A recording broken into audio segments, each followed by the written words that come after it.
Carlos Henrique, uma bomba. Defendeu Diogo Silva, voltou, Luma bateu, é gol! Zé Andrade, gol do Concórdia! Concórdia Atlético Clube.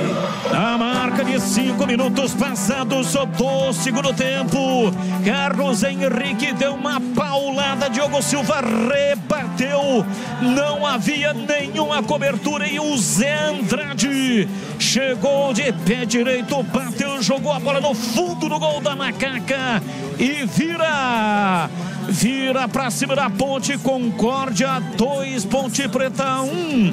E o detalhe do gol é seu Vladimir Catarino.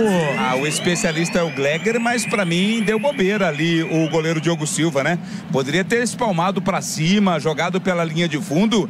Ele espalmou de volta pra área e a bobeira 2 da defesa, que não acompanhou o rebote.